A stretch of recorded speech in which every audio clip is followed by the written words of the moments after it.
Hot mess. All right, we're back. We're back. Can you believe it? We're back with part two of leaving the nest. So in our last episode, episode 6, we talked about leaving the nest and prepping our child for it, but were we prepped ourselves? In this episode, part 2, which would be episode 7, leaving the nest, learning to be a spectator. So we are no longer the end all be all, Lord, Savior, totalitarian leader supreme in our children's lives. And we sound like a menu description at Taco Bell or Del Taco. You're right. You're right. We are. We're all that in a bag of chips. And chips, right? And chips. Okay. All that in a bag of chips. So we're no longer there. Okay. So now what? Now what do we do? Because we're trying to make the shift. We have to have a relationship with our children. I think it's really important to talk about the relationship that we have with our parents. How we're always trying to do better, right? I know myself that one of the reasons I think that my mom and I butt heads so much is because she hasn't learned to be the spectator. Right. And I'm learning that is something that I need to do. And being a spectator doesn't mean that you're not involved. It doesn't mean that you don't care. Okay. It's not like because you've seen that too, right? Like, I think there's a fine line between the parent that is always the parent and the kids never open up to their parents. They have this whole life outside of their parents that their parents have no idea, right? And then you're so hurt because you're not part of their lives. Yes. Or at least I am. What do you mean you didn't tell me about your first kiss? Exactly. Exactly. But they did. Yes. So, but then there's the other side of it where the parents are almost too involved, right? Where there's no respect, there's no boundaries, okay. So I feel like our generation, exactly. Our generation wants to be the sandwich generation. Not that we want to be, but we already are the sandwich generation. And I feel like that's how our parenting is going to end up going here too. So we're not going to be the overlord totalitarian where the kids are totally different people and their parents have no idea. We're not going to be, I know I'm not going to be the kind of mom. I've seen it with other moms in my own generation where their kids are hot messes and being just nasty as fuck. And mom is like, doo-dee-doo. That's not going to happen. I don't have that kind of a filter. With that said, we have to find a way to shift into the parent and mentor. Okay. So how do we get there? First, I do want to address, because we talked about this, I think it's really important. It's easier said than done, especially when, remember, we're coming from this position of, nurturing, caring, making sure, protecting and all that stuff. And there's these, how do you let them go and watch them fall? Because they're going to fall. Right. It's painful for sure. It's, and sometimes it's a train wreck and you're like, do I say something? They got to learn. But I think their actions kind of dictate it as well, because you're going to learn that the more you do it, the more they're going to push away. Yeah. Well, isn't that the truth? And so what's the knee-jerk reaction? Clamp down even harder. Yes. Right. Why don't you want to be with me? Why don't you listen to me? Right. Why never call? Why I've given you my entire life. I had seasons. That's my default. That's my default setting when something happens. Yeah. I everything's been about you. So something you said to me though that I think is really important. And it's something that I know I'm going to really work on. Okay. And that is like continuing to remember their accomplishments, right? Mm-hmm. Because it's so easy as parents to pick everything they do apart because Or of how they got there to that accomplishment, the Right. way they got there. right. When you So- do that, right? I'm sorry, go ahead. Uh-huh. Oh, no, I was just saying, when my daughter Addison went away to school, people kept asking me, how you doing? How you doing? How you doing with Addison gone? And she went away to another state. And then everyone knew how close we were, and we were together every day because we had, my husband and I were very involved, heavily involved with their sports, and she was doing 2 sports, and people just knew our relationship. I think I kind of covered it too much on social media sometimes. But anyways, so I had gotten to this point, and she had sent me a picture of her and her girlfriends going to a pumpkin patch around Halloween. And I had written something about it. And because, again, everyone was inquiring how I'm holding up, which was sweet. But then it was so hard for me to talk about. It was, you miss their presence when they're home, when they're not home, their exuberance, their energy, just the comfort of knowing that they're upstairs in their room, or that they're about to pop in the door any minute. That's not there anymore. So I had to stop focusing for that, not stop focusing on me, but stop thinking about how sad I was, and start focusing on, look at all these exciting things that she's doing, and remembering how exciting it was for me being in college and experiencing living on my own. And, I remember when we lived off 2nd Street, and we would wake up and walk down to the coffee store or the coffee shop down the street, in our flip-flops, in our boxers and a t-shirt, and somehow stumble home 10 hours later, missing one flip-flop. But you know what I mean? It was such a great time, such a fun time. So I try to remember that, and all that newness, and all that newfound independence, and how fun it was forging all those friendships. Right. And look what it did for us back then. You and I are still friends. Right. Right. And how impactful our relationship has been throughout these years. Mm-hmm. So when I thought about that, I started saying to I'm doing fine, but look how great Addison's doing. Because a lot of my friends were also friends of hers on social media, or followed her on social media. So once I started not looking at how they got there, like whatever her accomplishment was, even if it was something not necessarily academic, it was something like, hey, I made my own doctor's appointment today, or I took care of this. I went and talked to my coach. Those were like those little baby steps or micro steps into adulthood and independence are what fueled me, rather than, well, I would have did it this way. What the fuck is wrong with you? Why are you waiting? Why are you procrastinating? Okay, they did it. Yay. Okay, good. That's a good step in the right direction. Right. And if I could just say that making appointments with the doctors is a big deal. Yes. When you look back at things like I failed as a parent, generally the times that I feel like I failed as a parent is when my kids are like, what do I say when I talk on the phone? When they're not when they don't pick up their prescriptions, when Mm-hmm. they're just really dependent that way. That's when I'm like, I failed as a mother. The one thing, and it is frustrating too, right? Mm-hmm. It's frustrating.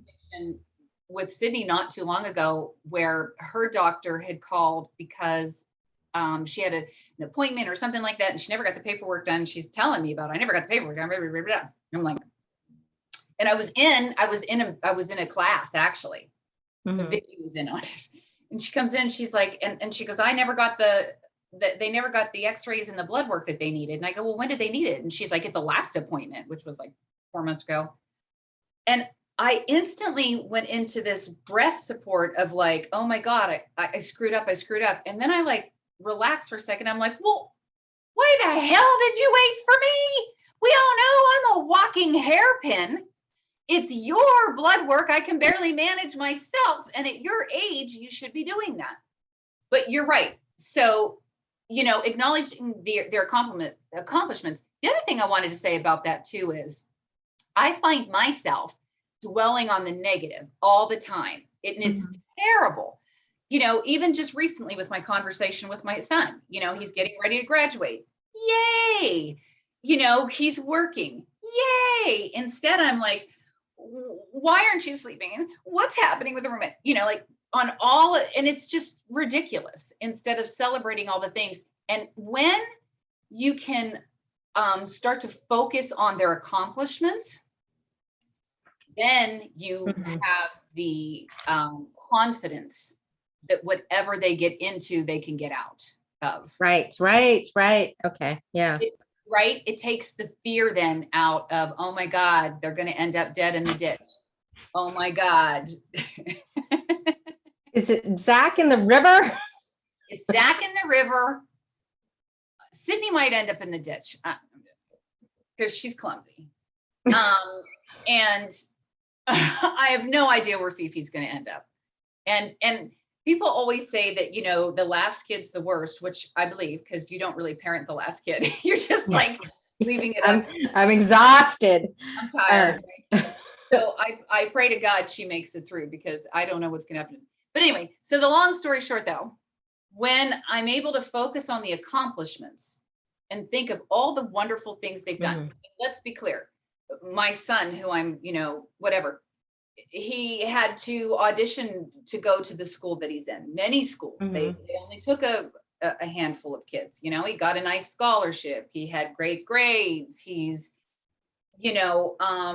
had personal things, setbacks that he's overcome, physical setbacks that he's overcome. And, and so when you look at it that way, why the hell am I so friggin' worried? Right. Look at how far he's come. Right. Right. Right. It's such I think too, is that goes to that whole thing about still trying to parent. Yes. Out of fear. Now it's fear, because I think it's a control. I heard something that was really powerful to me. My brother sent me a podcast that I listened to, and it's actually about addiction, and not just addiction with, drugs or alcohol, but addiction in general, right?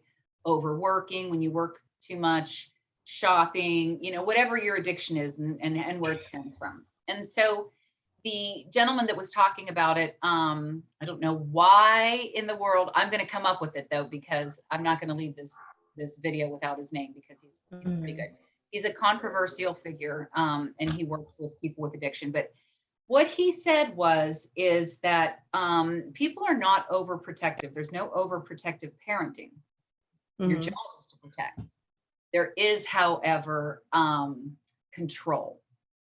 So when you're a controlling parent, and I never thought that I was, but when he put it in that term, right, I was, I'm overprotective. No, you're not. You're trying to control them. You're trying to control the outcome. You're trying to control what happens. Yes. Well, not necessarily control them, but control outcomes. Yeah, yes. I can see that. Yes. And not for your own greater good. It's for their good, right? It's not like you're trying, but you are trying to control so that they don't get into trouble, so that they don't get hurt, all of these things because of your love for them, but it's also rooted in your own fear and anxiety. That makes sense. Right. So that's where it comes from.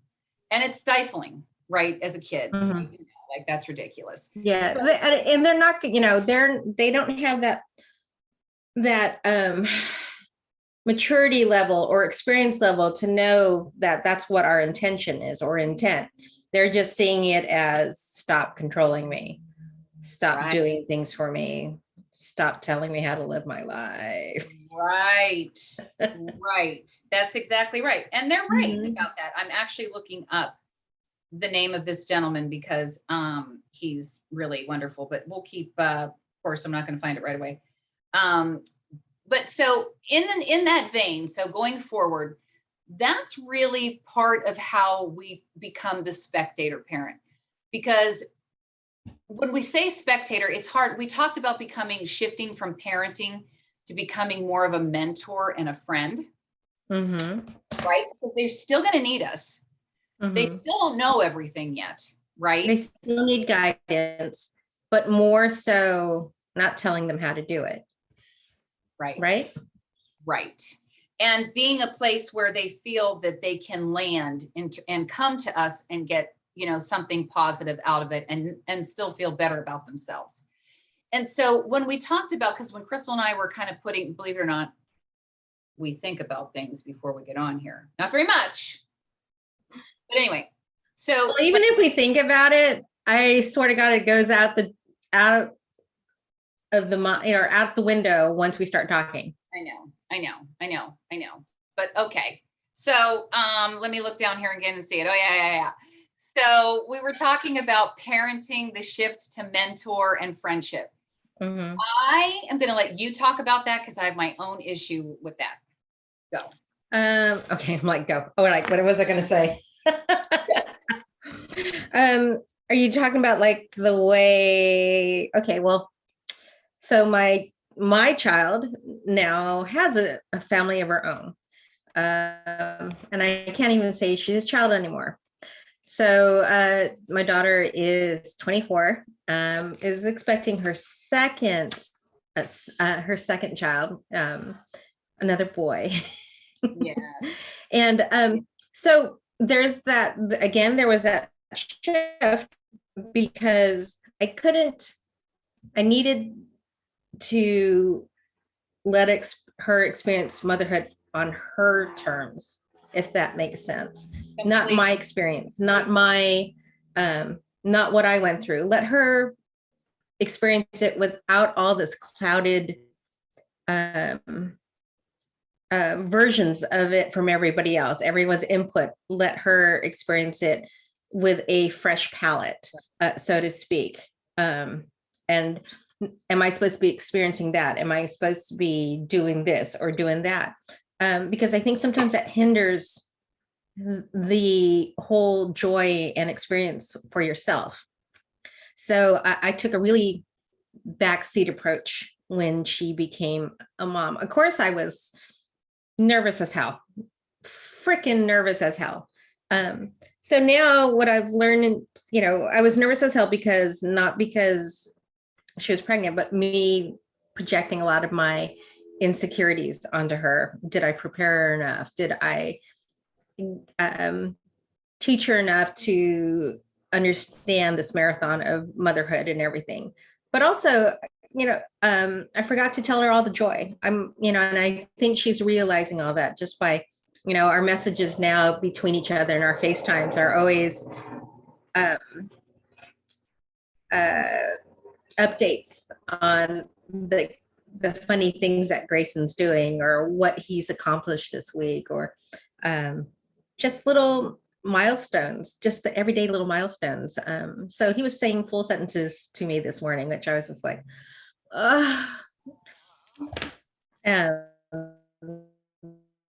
so I think that's what has helped us, because there is a separation that happens when they become adults, right? That not telling us every single thing that's going on with them every day, not telling us, not being like what Zach said to you. Hey, listen, mom and dad, you're not going to be that sounding board.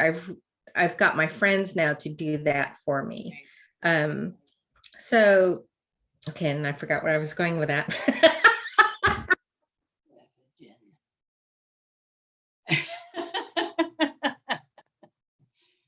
Crevigen, where's the jellyfish? Oh, okay. I guess it was like shifting from Friendship from parent to and mentor and mentoring. friendship. That friendship mentoring. Mhm.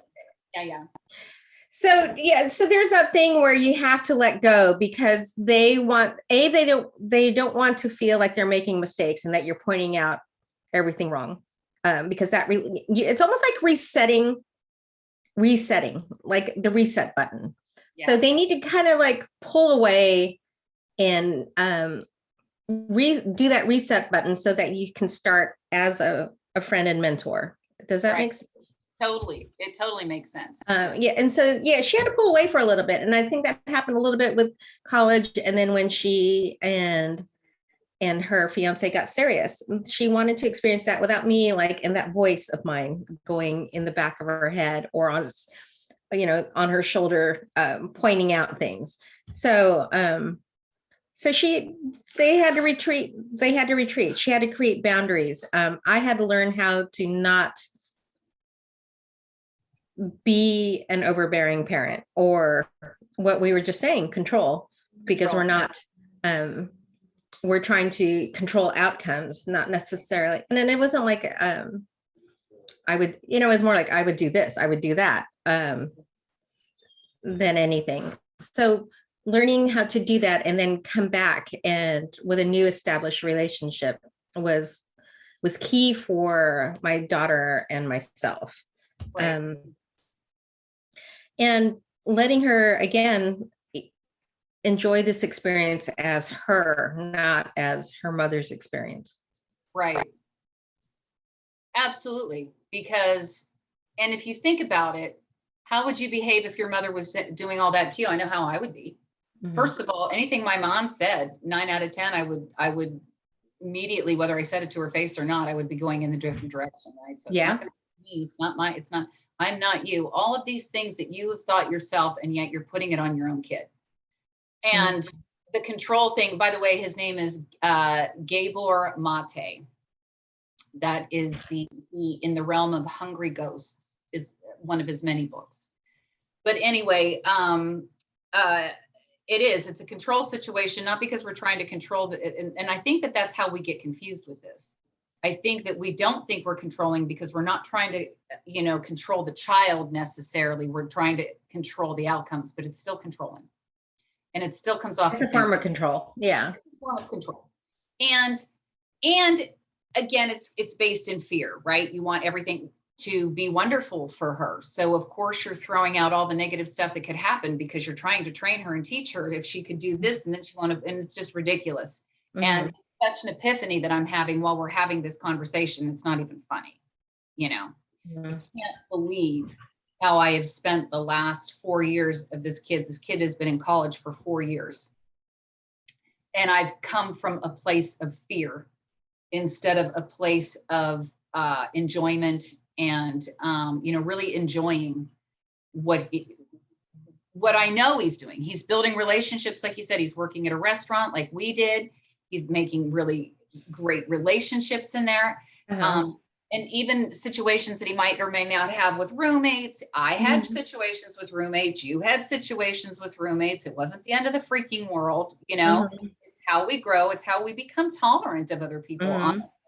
Right. I mean, learning how to work with, not everyone's going to be perfect in your life. Mm-hmm. And learning how to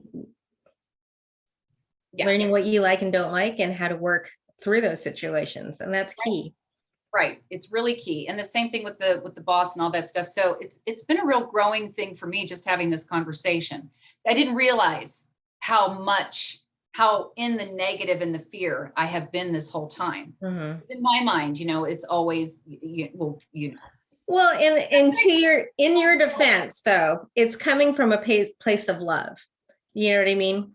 And it's knowing and this is a thing too, is having that history of 20 some years with them. So, them, you really know them, but it's a whole learning curve again, learning to get to know them as an adult, but you don't have control of that situation.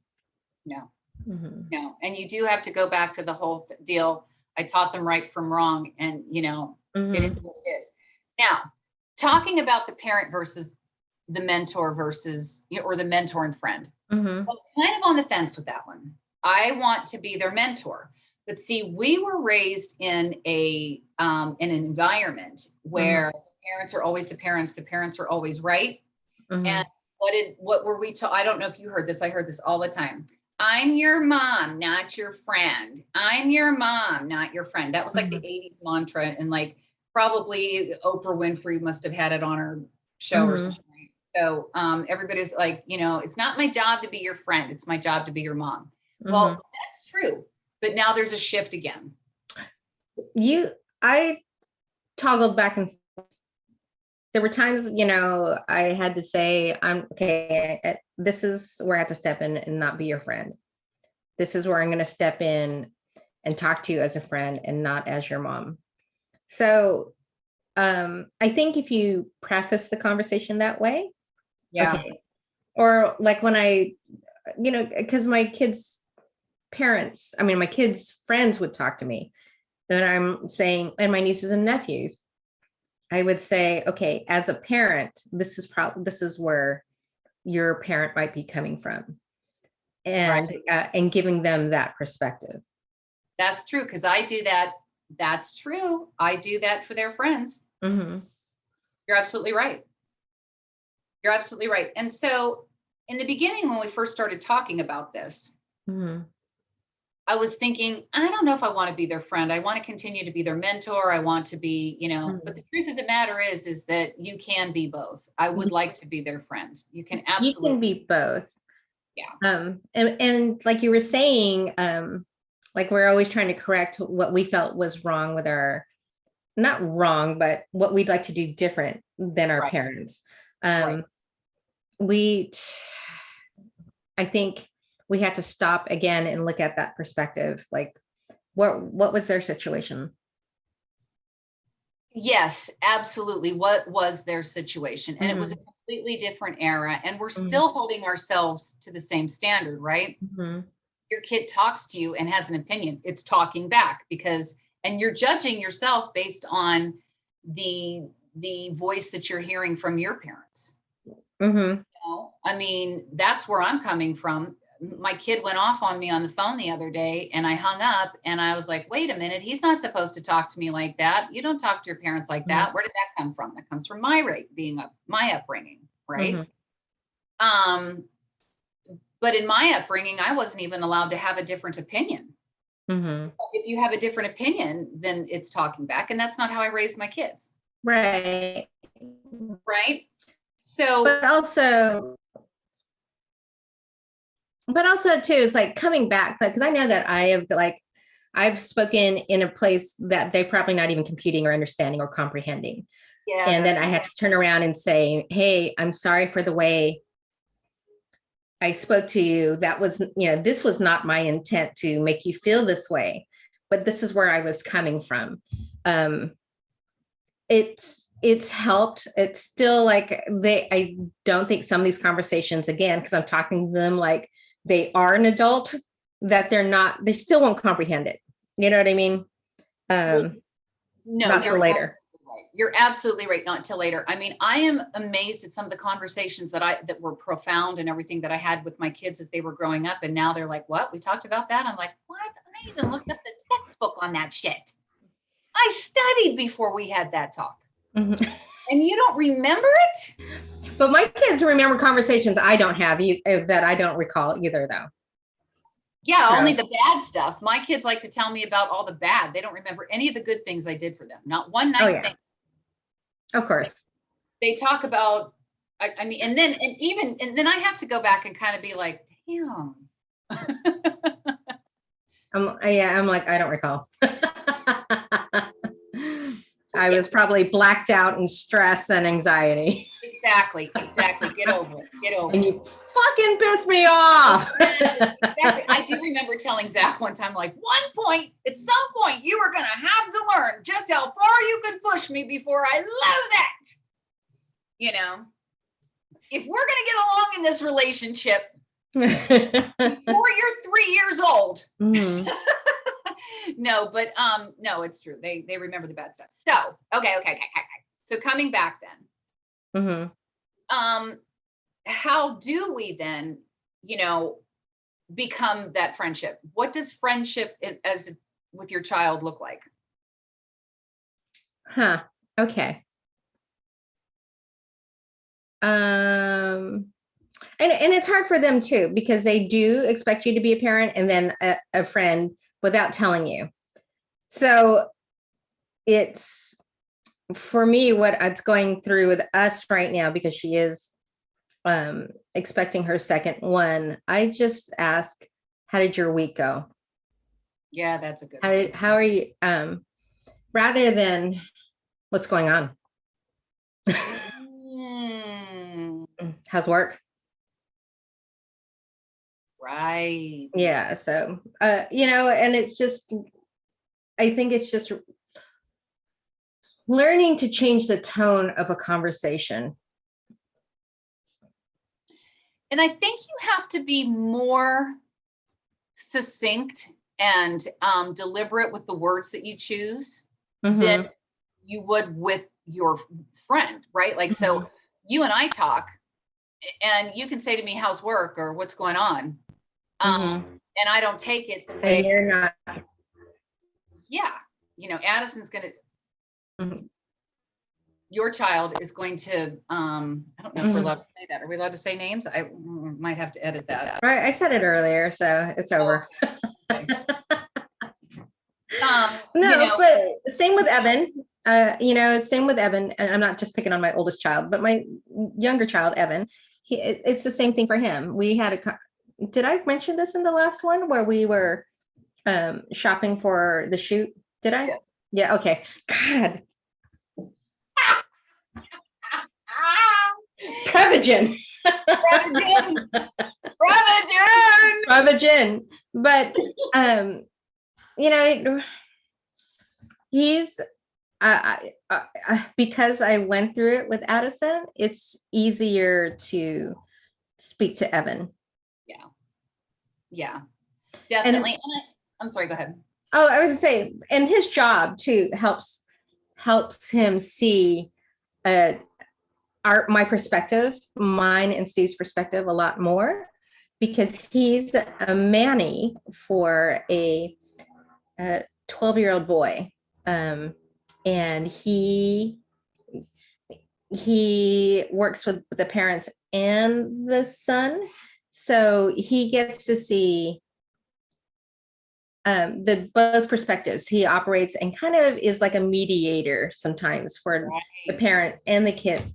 So he actually, there's some days he comes home and he's super appreciative towards me and Steve. And when those moments happen, he's at home eating dinner with us,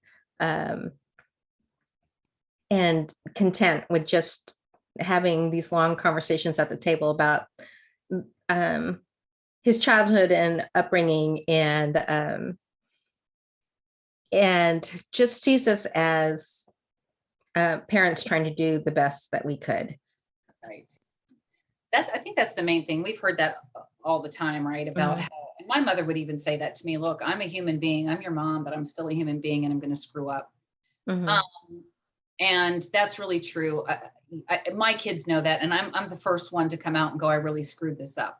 I always admit my mistakes because I want to foster that for them. I don't want them to ever feel like it's not okay to make a mistake. Like it's, like you have to hide your mistakes. You don't have to. We're human. Yeah. Mine was more, how do we fix it? How do we fix it, the mistake? Yes. How do we correct it? But that's our generation again. I mean, I can tell you that I never went to my family or a boss or anyone with a mistake until I fixed it. That's part of who we are. But as far as, being there for your kid and being able to step in and say, you're blowing it, because there's that too. I mean, they're going to blow it. So how do you say to them, look, you're blowing it? But again, I feel like it comes back from that friend approach. Really, how would I tell you? I would, soften it with, the good here, sandwich the bad in the center. Yeah, the compliment sandwich. Exactly. Start off with a compliment. I like what you did there. This is where this might not have been the best approach, but I know that you can find some options on how to fix it. And if you need me to help you think it through, let me know. I think that's exactly right. I think it's exactly right. And again, though, you have to rely on the fact that you raise them right. Yes. But yeah, so this is big growth for me, because I'd be like, I am not going to go to your high school and talk to your teacher. You're going to have to do it. I'm going to email your teacher and let them know that you're coming. She doesn't have to tell me the conversation, but she's going to have to tell me whether you went there to discuss it with her. I said, because the last thing you want me to do is put me set foot in that on the grounds of that high school. But I was doing that. I have been doing that since they were in elementary school, though. So I was kind of no, because your kids are very self-sufficient. I'm going to say something about this too, because again, it has to do with how you're raised in, yourself. I had to take care of things at a very young age because my mom had some issues with, she had a lot of health issues, my mother. Mm-hmm. So my mother wasn't able to do what the other kids' moms were doing. Mm-hmm. Okay.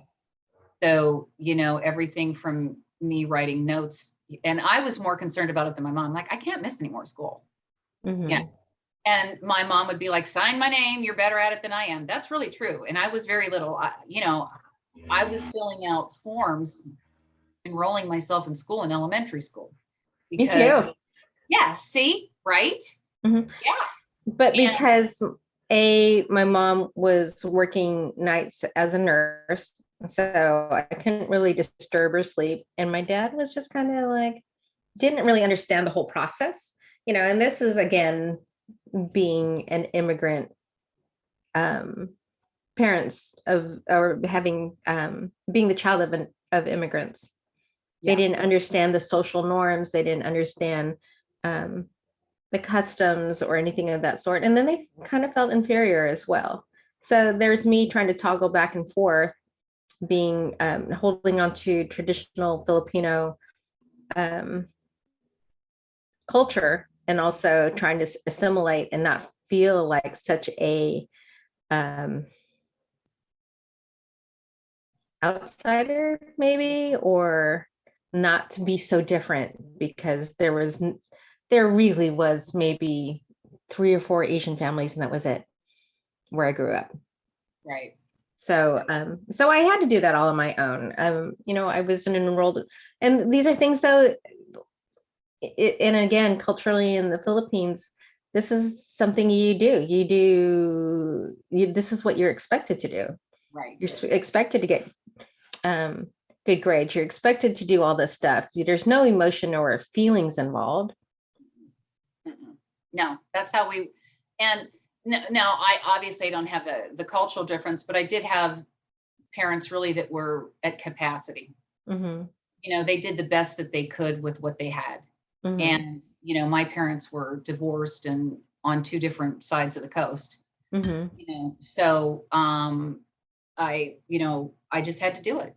And I think the takeaway from that is I had pitfalls from that. And I do remember seeing, not that specifically, and actually it made me so resourceful, right? So scrappy. So absolutely. But again, you focus on wanting to do better for your kids. You want to do different for your kids. So in my case, I feel that I overcompensated where I did probably too. Oh, absolutely. I did too. Like the volunteering in the classroom, the sports mom, the room mom, whatever it was, I was ridiculously over the top. Because my mom, I can remember being little, and my mom was like, I don't do PTA. Mhm. I'm not going to do the PTA meetings. And then I had to force her to go to open house. So when there wasn't like, and maybe there was a couple times she went to open house, I think maybe once or twice. And after that, it was, there's no way you're dragging me into that school again. It's the most boring thing in my life. So for my kids, you're absolutely right. I was there for everything. So much so that, although I did try one PTA meeting, I think they call them PTO. That necessarily wasn't for me, but I was in it to win it with everything else, just like you said. But then also, some of my friends that were very successful came from two different, like you. And then I had other friends whose parents were like really involved and they did well. And so in my mind, I'm like, I want to help my kids do this. All of the things that I struggled with doing on my own, I wanted to help them. And again, I think that there is a middle ground. And if we haven't found it yet, you got to find it now as they become an adult. You just have to, or you're going to lose them. We're going to lose them. Right. They're not Oh yeah, absolutely. Right. They're not going to come back, certainly, which is why college, as soon as my son went away to college, that was hard for me because I knew that the relationship would shift forever. Right. But if you want to have a relationship with your child, you have to shift. Right. Right. So yeah, it does. They're doing a shift as well, for sure. So like did you notice every time Zach came home, the conversations were different. Absolutely. Yeah, I mean, and there were certain times where like my kid would come home and I'm like, who the? Yes. Yeah. Yes. And I would get sometimes they would be like, well, I've been on my own this last year. It's like, no. You were still on mom and dad's time. Yeah.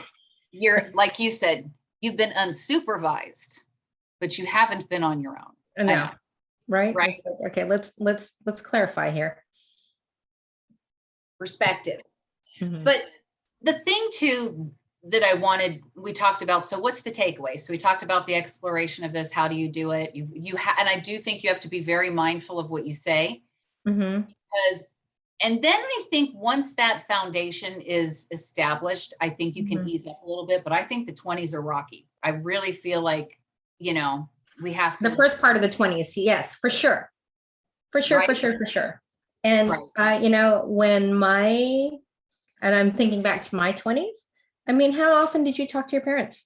Never. Ever. So the fact that we are in this position now where they're still talking to us and still sharing certain things, because I didn't share shit with my parents. Nothing. Nothing. No. So the fact that they still like to hang out with us, still call us on a weekly or pretty much a text message or a FaceTime several times a week, I think we're winning. So, and those are, again, accomplishments that we can focus on. I think you're right about that, because every time I called to bitch, I don't know why I'm worried about what I'm saying. Every time I called to like, and I do the same thing with my mom, really, my kids are behaving. I've taught them how to behave with me. So my mom's like, what's going on? Blah, blah, blah, blah. Because she's still the person I tell my deepest, darkest, right? This is happening. And her response is, well, you didn't talk to me for 3 years. Remember that time I kept calling and threatening you on the answering machine to pick up? And she revels in it, quite frankly. She thinks it's lovely. And she's like, full circle. Or I'm like, their room is a mess or whatever. They leave their dirty clothes everywhere and I can't keep up after them and then do what I'm supposed to do. Yeah. Don't you remember me yelling at you? You were a pig. You didn't even know where your laundry hamper was. Do you remember that? You remember? So, but she does bring up the good point of that I completely had to separate myself and break away. I never told her anything. She knew nothing. And even when I told her in my 40s, the more I'm thinking about it, 30s and 40s, things that I did, she still had the same attitude that I have, that I'm changing, shifting from mom, went instantly to, what do you mean you did that? I'm like, Mom, it's 20 years ago now. What is, so it's a conscious thing on our part. The other thing that I wanted to say is, so this is real easy, right? Like we're saying, oh yeah, you got to shift, you got to change this conversation, you have to talk about the word choices and be the friend and the support and kumbaya, right? Meanwhile, the shit ass, and they are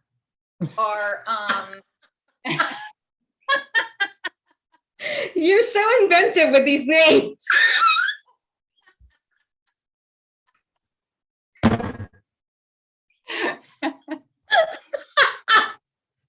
are literally everywhere.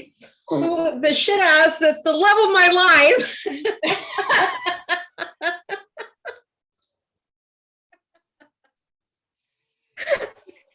Yeah, the shit ass is a shit, and they are doing stuff that's pretty shitty, and are you just supposed to let that happen? Well, no. So because that's the thing, nobody ever talks about, yeah, it's easy to be the friend and the mentor when things are going smoothly. It's another thing when they're screwing up in their relationships, they are self-destructive, so to speak.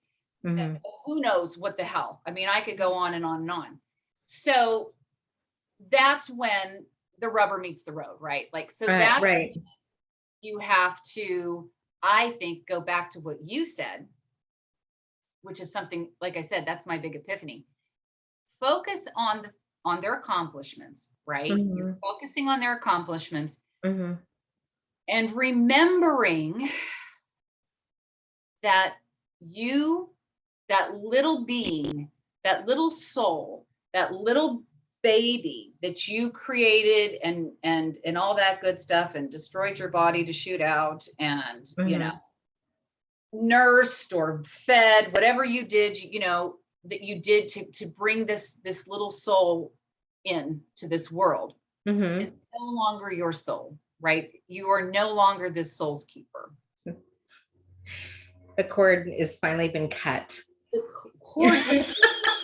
And not to say that, because a lot of kids come back home to live with their parents, especially for economic reasons and everything. So that this has nothing to do with that, right? No, and it really is a mental separation. Yes. Yes. For both of you. Yes.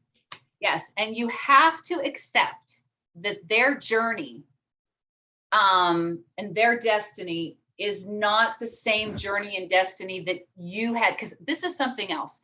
People always say to me, well, you're living vicariously through your children. No, I'm not. My children have very different gifts than me. Some are very much the same, right? We know they're very theatrical. I mean, okay. But they have very different, aspirations, goals. They're very different from me. Okay. So Sydney's going off for forensics and anthropology, not even on my radar ever, right? I mean, I'm grossed out. I can't even watch that show, Botched. I can't watch it. So what I'm saying is, it's not that it's on my house 24/7. Sophia and I accidentally, Sophia had her face in her, like she's like, why is it still on? Sydney's just down there eating. And I'm like, why is anyone having sex with their eyeballs? But this is, Sydney's totally comfortable with that. And so I'm not living vicariously. I do push though. I push because I want them to achieve their own goals. With that said, doubling back, I did my work. I've done it for the most part. If she chooses to shift gears, if she chooses to take a different direction, if I have to rely on the fact that her journey and her destiny is her journey and destiny. And it's not my job to hold her to something that she wanted to be as a child or as a teenager, right? Mm-hmm. She evolves, just like Right. you and I said we did. Right. And that's something that is a good point about living vicariously. Because the kids do have their own goals and aspirations. And sometimes that's another hard pill to swallow, for sure. I know that I am the oddball in my family. My husband and kids are all extreme athletes. They have some creative sense, but they are like, they're just athletes. And that was not something I was accustomed to or grew up with. So I had to learn to be supportive in that. Do I wish my kids would have like some inkling of interest in what I do? Yes. But again, it's about them pursuing their whatever feeds their soul and fuels their soul. Right. So it hasn't been, that part hasn't been that tough for me because again, they're more like my husband than they are more like me. Right. And I would think that for you, because all your kids are so talented in the arts and theater and creativity, that that's like a separation of souls. It is. I will say, when my brothers were growing up, they were very active in sports, and my father was able to really live through that. Like, and again, it's not a vicarious. People act like, oh, they're doing your dreams. It's not like that. They're doing something that you enjoy, right? That you have that you share. Okay. So when my kids are on stage, and Zachary went full circle in school, he just was very fortunate that way in terms of the things that he got to do. Poor Sid was kind of truncated with COVID, but she also got to do a lot as well. But Zach was able to be in film and as well as the stage. We got to see Zach. They did a short film, and then they aired these short films in a real movie theater with the concession stand, the whole bit. And I'll never forget sitting there with my mom, which, by the way, he'd never even told me. Okay.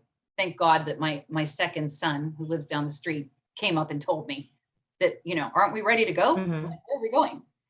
So anyway, sitting in that movie theater with my mom on one side, my Sid on the other, and watching my kid on the big screen was like, wow, it was amazing. So, and what it felt like, the only thing I can liken that feeling to would be a football player watching his son play football, right? Or daughter play football. Because these are things that, that I did. I was able to help and mentor through the process. And it was very fulfilling for me to be a part of that. Right. With that said, what they do with it or whatever, but it wasn't living vicariously. But for you, was watching things come into fruition for that person. Yes. But for you, it's the same. It may be a different connection, but I feel like it's probably a better connection, because don't forget, when I watched them on stage, I was a wreck because I know what's really happening behind the scenes, right? They're out there making it happen, and I'm sitting there terrified because I know that they missed the line. I know, all of that stuff. But for you, I think that, although I don't know how you did it, I don't know. It was hard enough with them on stage. If my kid was in sports, in BMX, I don't know how you did it, especially with Evan those couple times. Oh yeah, like the lacerated spleen and all that stuff, and broken collarbones, broken bones, being in ICU. Yeah.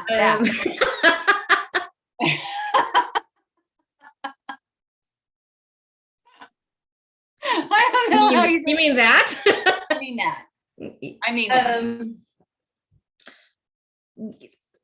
I had to learn how to, and I think that probably helped me get them ready for, or help me get ready for their adulthood, was learning how to step out of that fear. Yeah.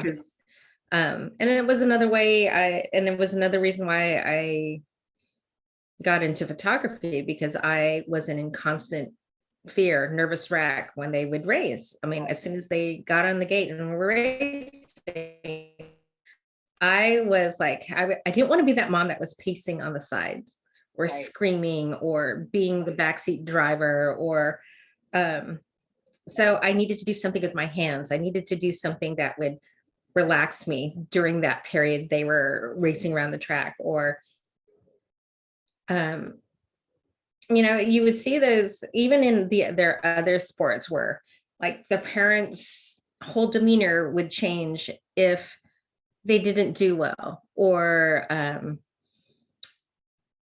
they would take their loss so personally or their wins. So like, Yeah. I didn't want to be that person that would berate them when they didn't do well. Right. Right. So I needed to find something that would take me out of that fear, out of that that situation, so I could be a productive parent. Right. And if you think about it again, going back to our childhood, my mother wasn't at everything. She came to some stuff. I'm not going to say she didn't come to she came to my plays. She came to, come on, the big stuff, but she didn't come to everything that I did. She wasn't, she didn't even know what I was doing. And I'm feeling like you feel that you had the same thing. She had her own life, and you had, it was your job to take care of the day to day. Your homework. My mother wasn't checking in to make sure that my homework was done. Mine never did. It had to be done. I would have got beaten if I got a phone call if my parents got a phone call. But like my parents never went to anything. Like I played a sport, never there. Open house, never there. And it wasn't because they didn't want to, but my mom was working and my dad didn't feel it was, it was just, yeah. I think my parents felt uncomfortable in those situations because again, just being immigrants. Like I remember taking my mom shopping and out to lunch, and she just felt uncomfortable being out in the open like that. She knew two functions. She knew work mode and she knew sleep. So anything, the church social setting, not just rest and relaxation, being out and about in a public place. So it wasn't her norm. So my parents being involved at all with school, like awards, like I would get, I was awarded, they would have these award nights for your grade point average. And my parents would never show up. And I would have to find a ride home in the not middle of the night, but my dad would drop me off and say, get a ride home. Yeah. And I will say that my mom was was more involved that way because she didn't have those issues. She just, when I think of it, she did our hair for plays. That's lovely. Yeah, she did. Jeanette actually brought that up. And then, she'll tell you, we went to all Heather's stuff. They did, including the academics and all that. But they were never on my tail about it. They never, yes, if I got a bad report card, look out. Okay. That it wasn't like that. I mean, there were consequences, but there was nobody in my daily life making sure it got done. It was an expectation. Yeah, it was an expectation here. Yes. I mean, even to the point where in kindergarten, we knew when Sesame Street came on, that was the time to leave for school. Yes. Okay. Yes. It's so funny that you say that because for me, now my younger life was a little different than my teen life because my mom wasn't well. So I spent a lot of time with my grandparents. But I do remember a period of time in kindergarten that when when Mr. Rogers came on, there was Captain Kangaroo and Mr. Rogers. Mm-hmm. And don't forget Romper Room. And So, Romper Room, and mhm. Romper Room. And I'm pretty sure it's so funny that you say that, because I remember getting a pit in my stomach when it was either Captain Kangaroo. I think it was Captain Kangaroo, because then I knew that it was time for me to go catch the bus. Mhm. And I wasn't, and my mom was like the epitome of saying things like, you know, don't talk to strangers and don't do this and don't do that and da da da da da da. Right? She was really good about that stuff. And she said one time she watched me, but she wasn't there. Like, you know what I mean? Like, I'm 5, getting the bus, woohoo, on the side of the road. She said she watched me one time run home from the bus behind the tree, behind the other tree. And she's like, I came home. She goes, what the hell were you doing? And I was hiding. I didn't want anybody to see me, as I, you know, because they might abduct me. And so that's probably where I get my, you know, dead in a ditch stuff. But we digress. We need to wrap this up. Okay. Yes, we do. Okay. So the issue is, and sorry, go ahead. Acceptance and learning to be a spectator. These are all ways, and it's not easy. Honestly, it isn't. It doesn't happen overnight. Like my daughter is 24, so this was a transition from what, 2016 to 2022, 2021. All right, so 5 years. 5 years. So yeah, one more year. Well, and then the other 2 go, you know. So, but yes, but it gets easier. I'd like to say it gets easier with each child, because Evan and I, we had some, you know, again, you're going to have that with every child, but I think you become more cognizant of it. Okay. Of your behavior, of their behavior, you know, just learning how to not be so inside your head about you. Does that make sense? Yes, absolutely. And I think the big takeaway, like you said, is just the acceptance. It's the acceptance that you are no longer, you know, it's no longer your job. It just isn't. It's no longer your full-time job. Your job now is full-time job. It's still your job. It's not your full-time job. That's it. And the job has changed. Where, yeah. Your job responsibilities and job description has changed. You've now been promoted to manager instead of supervisor, or could be director, regional manager. Yes. So you're not with the day-to-day operations anymore. That's true. Yes, we've become the regional. I love that. Yes, we're now the regional, and we will be called upon when there is problems. When there's big problems. Yeah, when that goes ahead of when the supervisor and the manager is no longer capable of handling it, in comes regional. Yeah, here come the big guns. Here we go. But again, you know, going back to the understanding that these souls have their own journey, and we have to honor that. And I want to point out something too, as they become more independent financially as well, I think they start to realize and appreciate the financial aspect and contributions of parenting. And like my kids are more seek our time more than our wallets now, or mine do. Yeah. Okay, gotcha. Yeah, right now I'm bleeding. I'm hemorrhaging cash. You know, and I'm not, and then there's me, you know, and that'll be the next shift for you, because I know that, like, I try to force, before I was all like, you need to figure out how you can pay for that. And now I'm all like, hey, I'm sending you, you know, when you guys come out, how about I want to treat you guys to this. And they're like, no, you don't have to do that. And I'm all like, but I insist. So it's this weird, now I'm forcing money on them. Yeah. Oh, wow. I can't wait for that day. God, Sophia yesterday or the day before, she's like, Mom, remember the job or not the job, the book fair? I'm like, oh yeah. Fuck. Yeah.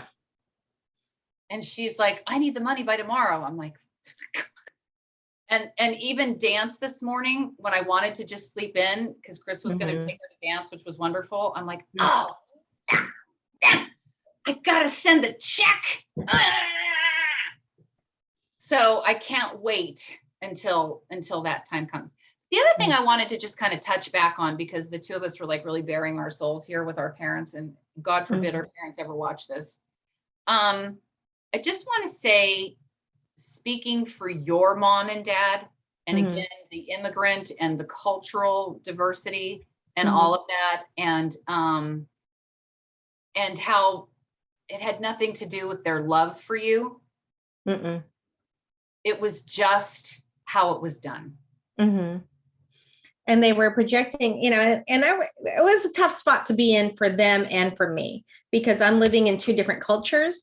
They're learning how to adjust into a new culture. Like my parents came with nothing. They came with, you know, a couple $100 and really learned to assimilate a life and adapt to a life in another country with no family. So, and I can look back in retrospect and be super appreciative of, and it really was a sacrifice for them to leave everything behind. So I didn't understand it, and it was hard living in two worlds, and always feeling like an oddball in each world. But yeah, I can appreciate it now, and I think that's why I think I'm sure my two older sisters, same thing. You know, we all had to learn how to adjust to that, and more so for them because they spoke a completely different language coming here. I mean, in the Philippines, English is the common language because there's so many different dialects. But when they came here, I mean, they immediately started school. I had a couple of years before I started school. So they, you know, hats off to my older sisters that had to do that. But and at the same time, back then, there was no like a lot of interracial dating. So there was that going on for us as well. And there were still a lot of stigmas with and racial biases that we had to deal with. But you know what I mean? My parents were very resilient. They just kept their head down and kept working. I mean, they pulled us out of a very poor neighborhood and brought us into a very upscale neighborhood within 6 years of coming to the United States. Wow. So that, I mean, that's just what, when you think about a parent's love and sacrifice, that's what that was. Yes. So, I mean, I can look at it again, you know, we can look at it as the negativity parts of it or the negative parts of it. And we can look at where their head was at, where they were coming from, and, you know, their accomplishments, and focus on that. And it's weird being in that middle right now, isn't it? Yes. Yeah. Like you can really see it in everything. You know, my mom's biggest fear, my mom parented out of fear the same way I parent, you know, have been, you know, doing the same it just looks different, but it was still fear. It's still fear. My mother's biggest concern was that I was going to be reliant on another human being.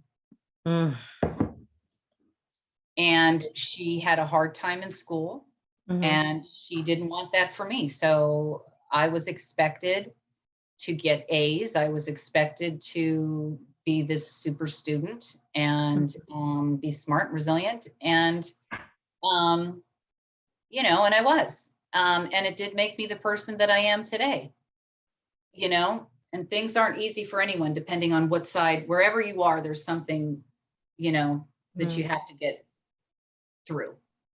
Right. You know, but you're right. It is what it is. And ultimately, look where we are. And then I think we have to have the same faith in our children as well. Yeah. And the conversations and what we're in our head about our children are the same conversations, honestly, we have to have with our parents. Yeah. But in our child's perspective, because yes, they're going to have that same conversation with us when they're parents. Yes. Oh. You shit ass. You didn't know where the hamper was either. I just love the inventive names. I think we go and we say, God, you're being such a dick right now. Or like, God, you're such an asshole. And it's not where it's like permanent hate or anything of that sort. It's just like, hey, that's what you're acting like right now. You're a total dick. I have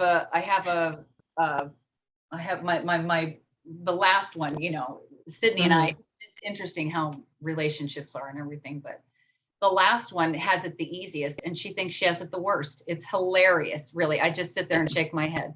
She's lucky she has Sid, you know, because Sydney, you do my hair. Sydney, you do this, you do that. You know, mom's so mean and rough with me. Okay. Okay, pal. You betcha. You betcha. Anyway, all right, let's wrap this up. Let's wrap it up. Okay. So the takeaway Focus again. on their accomplishments. Yep. Focusing on their accomplishments. Shifting from parent to friend and mentor. Knowing but still knowing when to intervene. Changing. And being careful how you intervene. You can't punish them anymore. Yes, exactly. They won't come back. Yeah, there's no longer suffer the consequences or suffer the natural consequences. And they are going to screw up and they are going to need help because whether they like it or not, I'm sure that they're going to say and do things with spouses and children. I dread that, watching my kid raise my grandchildren, and God forbid they say something that I might have said or done, I'll die. I'm sure. And that's a whole other subject. All right. So, and then the acceptance of it all. Okay. And that wraps episode 7. 7, 6, 7. I don't even know where we're at. 7, because it's part. You know what? I'm gonna say we stop saying what number it is, just because we can't keep it straight. Prevagen. Right? Prevagen. Seriously. Prevagen. All the other stuff. But I'm glad. You know what? Because this has been a topic, not just today, but this has been a topic between me and Heather all week. So yeah, we needed to get it out. We still have a list of things that we're supposed to talk about. But this has been on the utmost pressing issues in the minds that are going on here.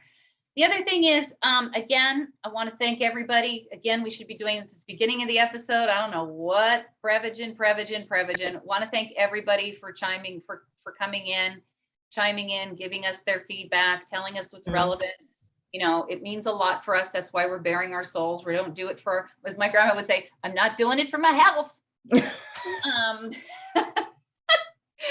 And if you have any ideas, anything you'd like to discuss, you know, give us a shout out. Let us know. All right. And we'll do it. Okay. Okay. All righty. Thank you. Love you. I will see you later. Gator. Bye. Bye.